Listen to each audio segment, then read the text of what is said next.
Okay, Charles Lamont here. When filling a legislator, I had to put that right down there because there don't seem, it won't hold. I need some kind of beanbag or something. Anyway, behind me is the legislator, you know, the people's house. People were, some kind of, it's people that are politicians that cares for the people that they serve. Not the other way around. But could be John F. Kennedy. Don't say what your country could do for you, to say what you could do for your country. But anyway, never mind. I'm not a speaker. We know that. But one issue that's a major problem in New Brunswick is PTSD. PTSD is a major problem here in New Brunswick and across Canada. Sure, the media recovered it when there's a black guy that shoot his wife and daughter and mother, and then, oh my God, PTSD, the media jumps all over the place, but then it's forgotten after a week. News for a couple of days and that's it, it's over. I was told about PTSD by a friend, won't mention no names. He'll tell me after. Thank you, Charles. He ended up in a mental ward 10 years ago. And when he ended up, my God, maybe that's 12 years ago, he ended up in a mental ward. And he told me, Charles, there's a major problem with PTSD in the mental ward. My God, you should see the soldiers that's there. That was 10 to 12 years ago. Now, I seen a woman from Moncton yesterday. She knew who I was. Anyway, she didn't want to go on camera. She told me a story. Nice woman, beautiful woman. Her ex-husband was in the army, PTSD. And this woman, you don't see no wrinkles or she doesn't look stressed. She was talking professionally, telling me the facts of what's going on behind closed doors with a wife or a husband that their partner went to Afghanistan or Bosnia and everywhere. Now, it's like she told me, my husband is not the same.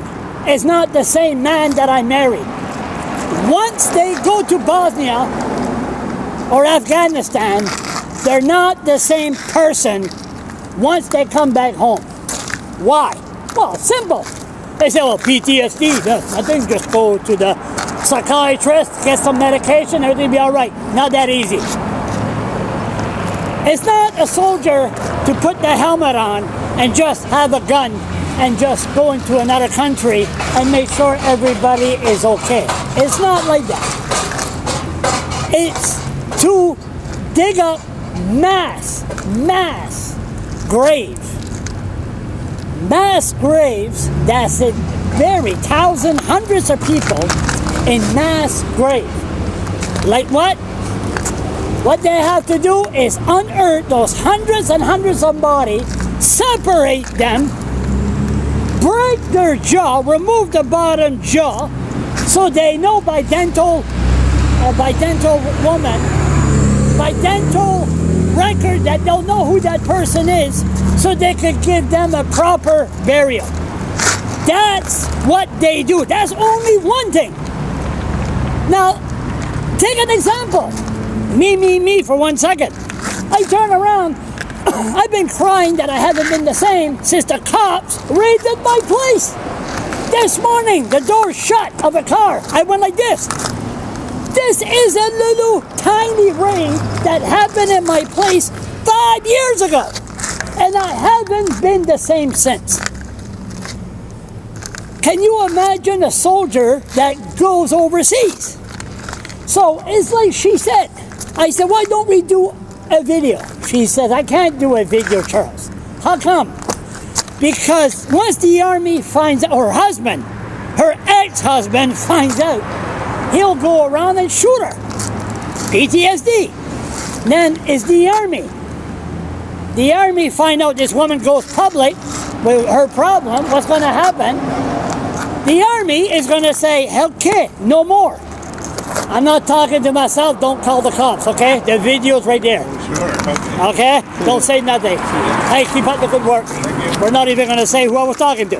Anyway, so the Army is forcing their partners not to go public with PTSD. So what do? We need, never mind, okay, sorry to have an inquiry on the natives, an inquiry on that. But we need an inquiry on how to treat people with PTSD. There's going to be more shooting. As God as my witness, I hope I'm wrong. What happened in Nova Scotia is nothing. What's going to happen in the future if we don't tackle this issue? So I'm doing this video in favor of her from Milton. And I said, well, we'll go public, but it's just a video. But the government must. You want to send troops overseas? Thank God they bring them in the North Shore. My God, I don't want those Acadians in the North Shore to get mad because there's no power. My God, PTSD and Acadians with no power? Wow! You're talking about World War III in the North Shore. But no, seriously. It's all right to send them in the North Shore. Our soldiers, it keeps them busy, occupied. But after you finish the Army, they must be given treatment so they don't kill their loved ones after they're all done. Am I right or am I wrong?